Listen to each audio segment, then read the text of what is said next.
A 15-year-old mute black girl walked into court with no lawyer, no voice, and no one on her side, only a stack of files and the truth her mother died protecting.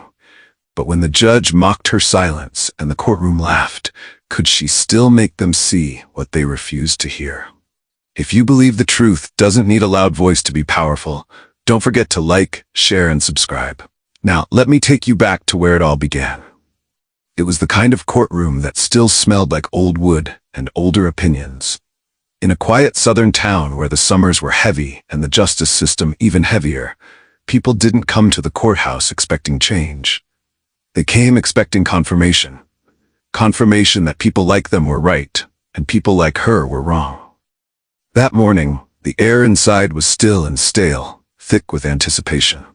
The benches were filled, mostly with white faces, whispering behind polite hands, exchanging knowing glances. They already knew how this story would end. And then she walked in. Ava Thompson, 15, black, mute since birth. She wore a faded blue sweater, a wrinkled blouse, and shoes that had clearly seen better days. Over one shoulder hung a fraying backpack, and in her arms she held a second-hand laptop, its casing covered in tiny, hand-drawn stars. Beneath it, a thin stack of papers, neatly bound with a rubber band. She didn't look at anyone as she entered. She didn't have to. Everyone was already looking at her. She made her way to the defendant's table, slow but steady. Not once did her hands tremble. Not once did her eyes dart. She moved like someone who had practiced this walk 1,000 times, in her mind at night in silence. From the bench, Judge Cynthia Ellison adjusted her glasses.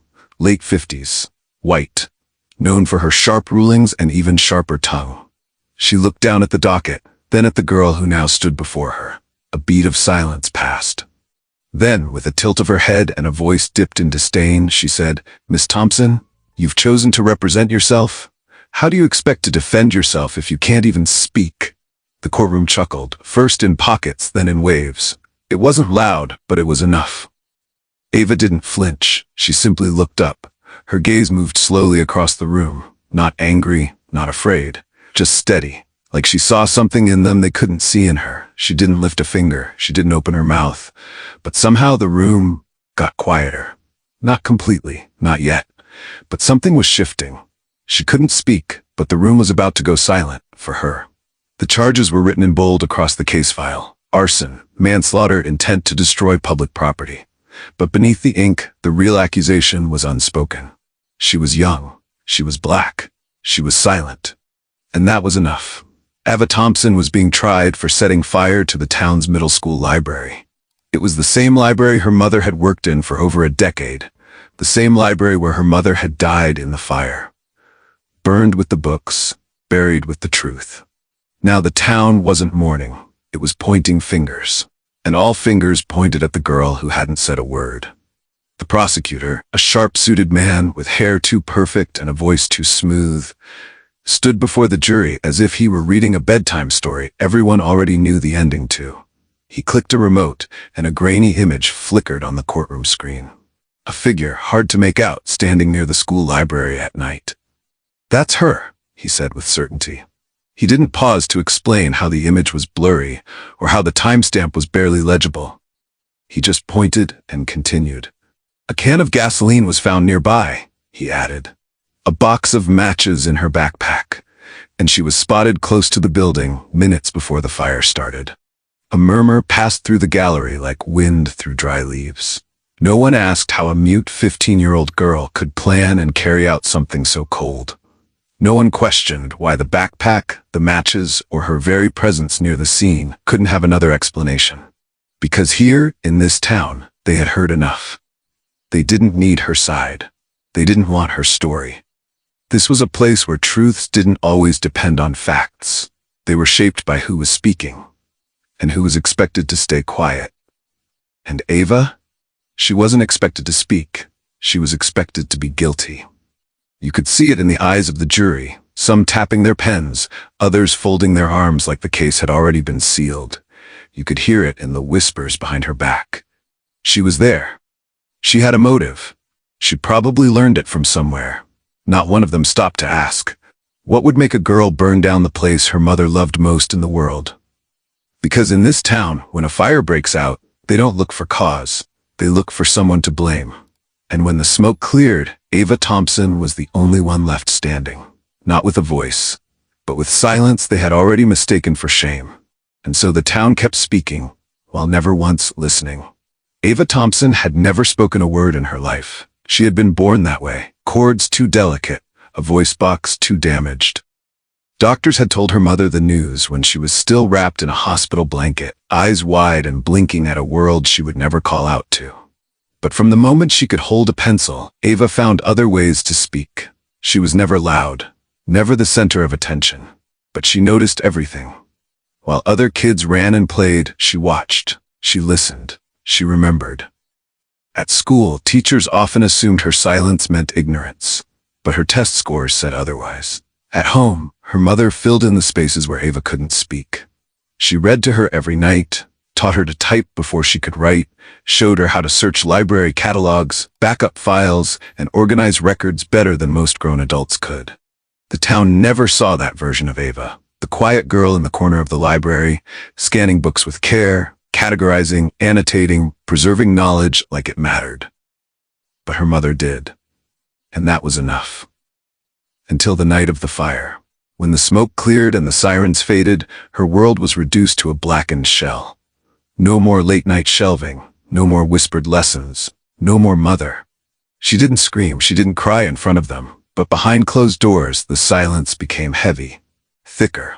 It sharpened. Ava was sent to live with her mother's sister, a woman kind but distant. Grief sat between them like an unopened suitcase. At night, Ava sat at the kitchen table with her mother's old laptop. The screen flickered like a weak heartbeat. She opened folders, files, email drafts. She scoured backup drives and pulled phone logs. She wasn't sure what she was looking for at first, just that something felt wrong. The investigation had been rushed, too quick, too clean, too eager to close. And when no one else was willing to ask questions, Ava began to find answers. Piece by piece, she gathered what no one else had bothered to look for. Surveillance footage, timestamps, voicemails, gas receipts, deleted messages that weren't quite deleted, a pattern, a path, and eventually, a name. But the town wouldn't listen.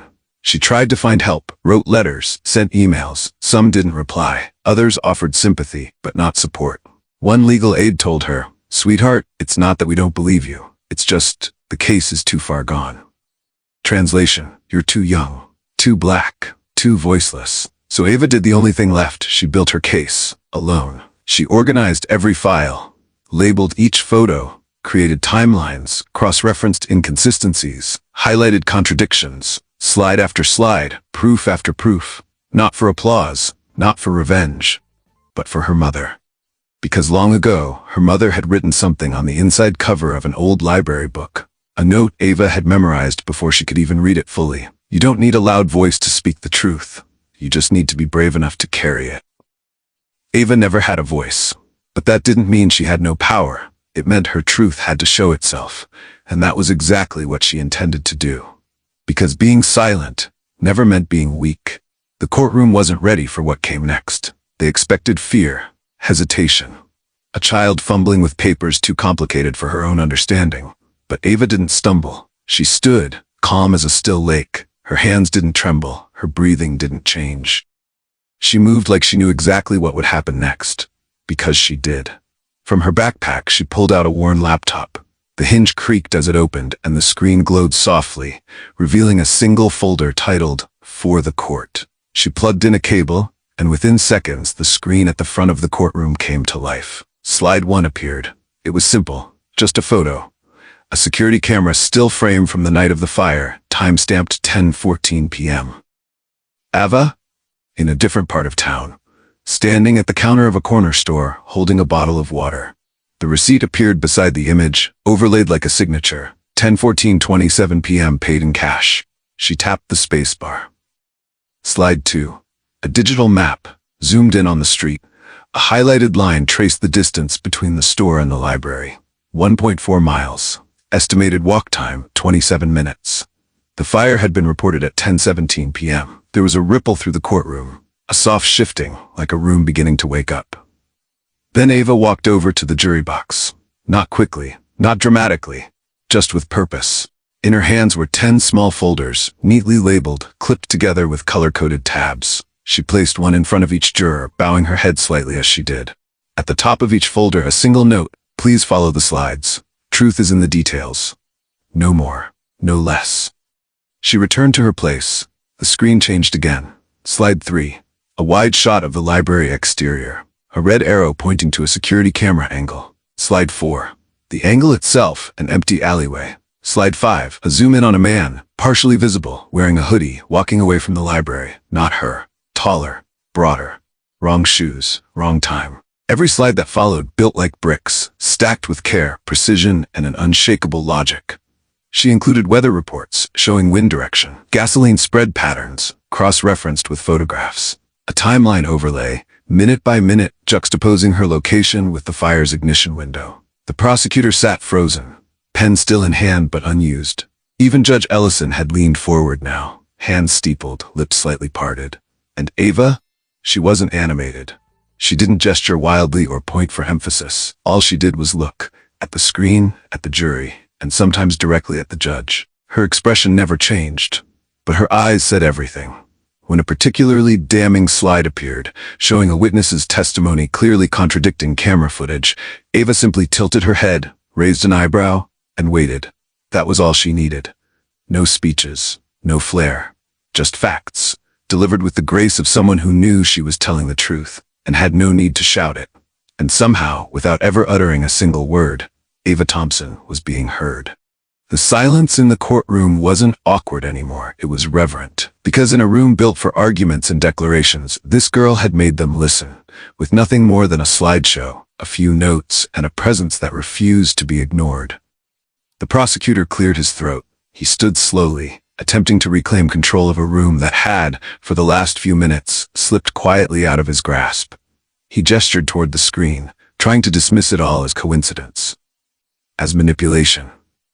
A photo here, a receipt there, he said. We must not be distracted by convenient artifacts. But even as he spoke, no one was really listening, because the next slide had already appeared. It was darker than the others, grainy, almost hard to see. But then it sharpened. A wide-angle camera view from across the street, mounted on the corner of a neighbor's garage. The timestamp in the bottom right read 10:14:06 p.m. The store's neon sign glowed faintly in the background, and there she was, Ava Thompson. Clear as day. Walking out of the store, a water bottle in one hand, a paper bag in the other. Head down, shoulders relaxed, no sense of rush, no hint of guilt. The receipt came next, shown side by side, same time, same place. The paper crinkled in the exact corner visible in the video. Slide after slide, Ava layered the truth. This time not just to suggest she wasn't at the library, but to prove it was physically impossible for her to be there. Then came the map again. But now, a new overlay appeared, a fire response timeline. 10:17 p.m., first flames detected, distance from store to 1.4 miles, walking time 27 minutes. She clicked forward. A diagram appeared of the library's parking lot, back alley, and side fence. Another slide followed, photographs of the gasoline trail marked in red. It started from behind the library, followed a narrow path, and ended at the eastern loading dock near the electrical panel. Ava highlighted that path, then highlighted the location from which the blurry image in the prosecution's video had been captured. They didn't line up, not even close. One photo showed her near the side gate, but the gasoline trail started behind the opposite corner. Too far to cross unnoticed, too quickly to make sense. And then came the moment that shifted the energy in the room. She zoomed in on the blurry figure from the prosecution's original exhibit, side by side with her photo from the store. Different shoes, different height, different build. Ava circled the figure's shoes, then inserted a photo of her own, taken earlier that week. She wore worn canvas sneakers. The person in the prosecution's video wore black boots. It wasn't her.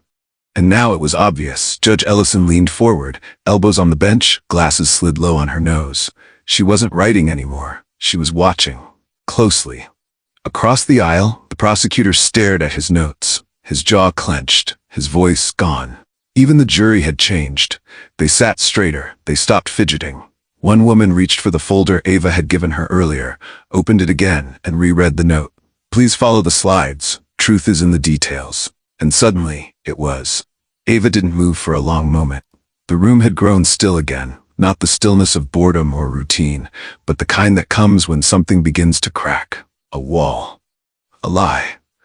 A silence too long held.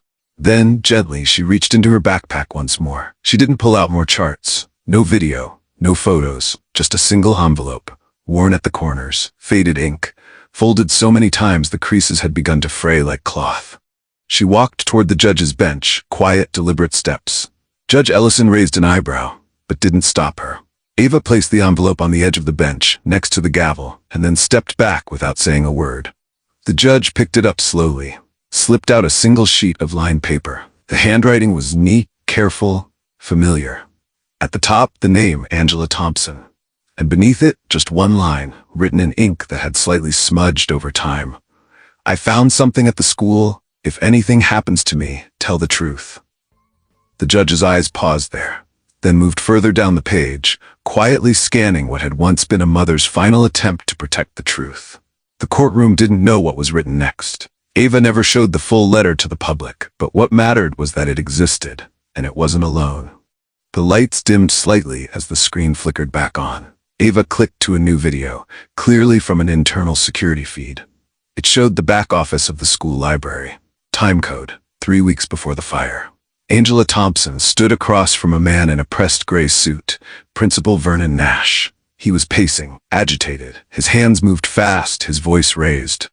There was no audio, but the body language was unmistakable. He was angry. Angela stood her ground, calm, focused. She pointed to something on the table, documents, it seemed, then to her chest, then to the door. At one point, he stepped in close, too close. She didn't flinch, but her shoulders stiffened. Then she picked up the papers and walked out, leaving him frozen. The clip ended. No commentary, no subtitles, just the quiet weight of what they'd seen. No one in the courtroom spoke, because no one needed to. They knew what they had just witnessed, a confrontation, a warning, a motive. Not from a child, but from an adult with something to lose. Ava stood off to the side, hands gently folded in front of her. She didn't point, didn't explain, she didn't need to, because what she had just shown wasn't just new evidence, it was context. It was the missing piece in a story everyone thought they understood. And maybe, just maybe, it was enough to make them start asking the questions they should have asked from the beginning. Who really had something to hide, and who had simply been silenced? The silence after the video was heavier than any outburst. No gasps, no shouts, just the quiet breathlessness of realization. And Ava wasn't finished. She reached into her backpack one last time. This time, not a folder, not a letter, just a small silver USB drive. She walked forward with the same calm rhythm as before. No fear, no hesitation, and placed it gently on the edge of the prosecution's table. Next to it, she laid down a slip of paper. 4 words, handwritten in quiet defiance. All emails between my mom and school officials. Read them. The prosecutor looked at the drive like it might bite. Judge Ellison gestured for a clerk to retrieve it. Within seconds, the screen flickered again. This time, an email inbox appeared. The courtroom held its breath. The first message was dated nearly a month before the fire. Angela Thompson had written to Principal Nash and 2 other administrators, raising concerns about irregularities in the school's budget reports. She'd attached spreadsheets, highlighted discrepancies, asked questions no one wanted her to ask. The responses were terse, dismissive. Then came the shift. 2 weeks before the fire. Angela, I suggest you let this go before it affects your future with this school. 1 week before the fire. If you continue to dig into areas outside your role, we may have to revisit your employment status. And then the final email. Time-stamped 8:12 p.m., the night of the fire, just 2 hours before the flames began to rise. Angela wrote to the district superintendent, I believe someone is trying to intimidate me into silence. I have evidence of altered records and am requesting a meeting first thing tomorrow. She never made it to that meeting. The inbox went quiet after that, just like she did. No one said a word. The jurors had stopped flipping pages. One of them, a woman in her late 60s with silver hair and reading glasses, lifted a trembling hand to her face. She removed her glasses slowly, dabbed the corner of her eye with a tissue, and placed the glasses on her lap. She didn't put them back on. Even the prosecutor sat still, staring blankly at the screen. The weight of those emails hung in the room like smoke that refused to clear. Judge Ellison rested her hands flat on the bench. For once, she didn't speak either. She just looked, first at the screen, then at Ava. And Ava? She remained standing, still, steady, silent. She didn't smile, didn't blink, didn't move, because she knew something the room was only just beginning to learn. The truth doesn't need volume, it only needs space. And at last, she had it. The courtroom had grown still again, but it wasn't the stillness of formality anymore. It was the stillness that follows a shift, one that couldn't be undone. Ava stepped forward, slowly. She didn't rush, didn't perform. She simply reached into the side pocket of her backpack and pulled out one last flash drive. No one told her to stop. She walked to the podium, connected the drive, and pressed a single key. The screen behind her lit up one final time. This time it wasn't data, not charts, not timestamps, not evidence. It was her mother. The video was grainy, filmed on a phone camera, propped against a pile of books. The lighting was warm, soft, somewhere in the back office of the library. Angela Thompson sat in a swivel chair, tired but upright, her hands folded in her lap. Her voice was gentle, worn, but clear. "If something ever happens to me," she said, "I want this to be for Ava. I want her to know." She paused, just for a moment, then continued, more steadily now. "Ava might not have a voice, but she sees what others don't. She understands things most people miss, and she always, always finds a way to speak." She looked straight into the camera then, not smiling, but not afraid either.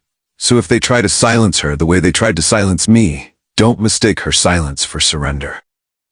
The screen faded to black. No outro, no music, no signature, just a quiet frame, still and final. Ava stepped away from the podium. She didn't look at the jury, didn't glance at the judge. Instead, she walked to the small whiteboard placed next to the defense table. She picked up the black marker slowly, wrote with simple, careful strokes, "I didn't come here to speak. I came here to show the truth." She capped the marker, stepped back, and stood in silence.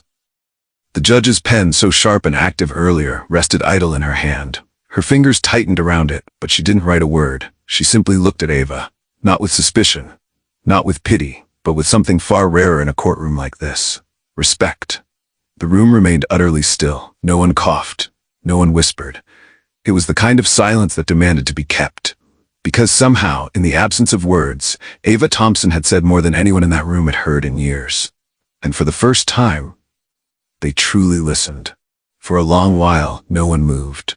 The screen had gone dark, but the echoes of Angela Thompson's voice still lingered in the room, like the smell of smoke that refuses to leave long after the fire. Then from the jury box came the quietest sound, not a gasp, not a shuffle, just a whisper. It came from an older man, white-haired, shoulders slumped by decades of habit. He turned slightly toward the woman beside him and murmured, not to interrupt, but as if saying it aloud made it more real, "I think we've been wrong." He didn't elaborate. He didn't need to, because everyone had seen what he saw. Not just the evidence, but the strength behind it. Not just the girl, but the gravity of her silence. Across the room, Judge Cynthia Ellison sat still, her hands resting on the bench. Then, without a word, she stood. The shuffle of her robe was the only sound as she descended from the bench, slow, deliberate, almost reverent. No one had ever seen her do that before. She walked to the prosecution's table, picked up the worn envelope and the silver USB drive. She held them in her hands for a moment, one symbol of memory, the other of truth. Then she turned and stepped toward Ava. The courtroom held its breath again. When Judge Ellison reached her, she didn't tower. She didn't lecture. She simply looked. And in a voice no longer cold, no longer detached, she said softly, "You didn't just defend yourself."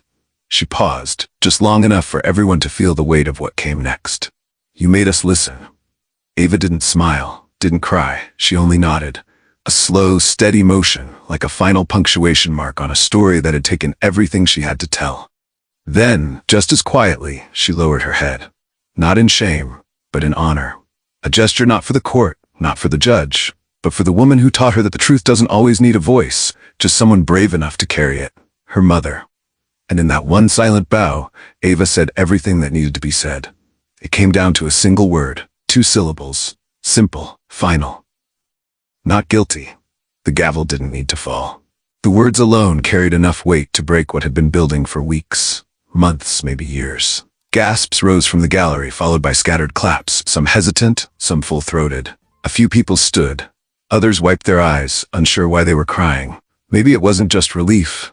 Maybe it was guilt, or shame, or something harder to name. But Ava didn't move.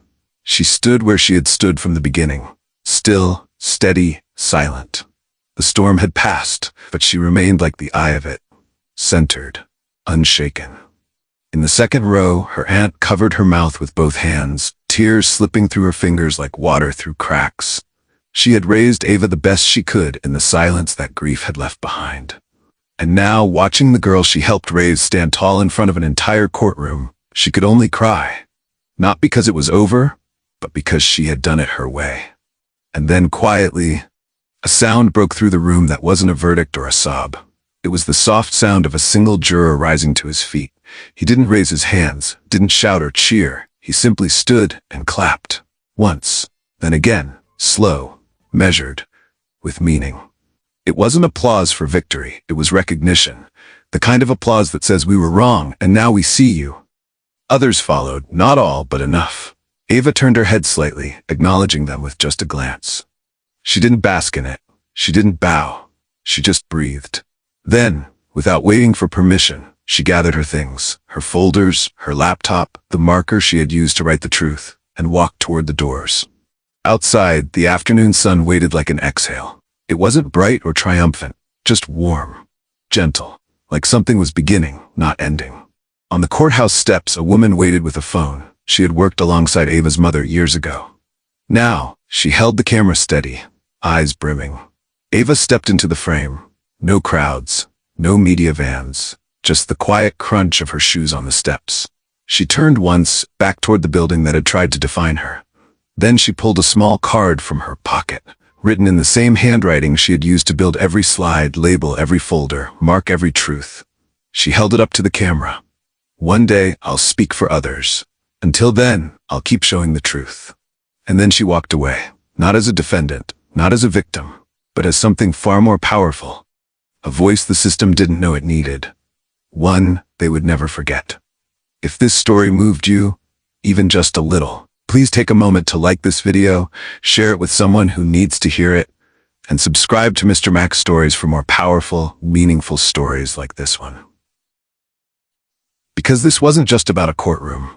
It was about courage in silence, about the strength it takes to stand alone, and the power of truth when it's finally seen. Ava didn't raise her voice, but she raised something far more lasting: awareness, justice, and hope. At Mr. Mac's Stories, we believe stories like this deserve to be told and heard. Your support means more than you know. It helps our team keep creating stories that speak to the heart, challenge assumptions, and shine a light where it's needed most. We're not just telling stories. We're building something that matters with you. Thank you for being part of this journey. We'll see you in the next story.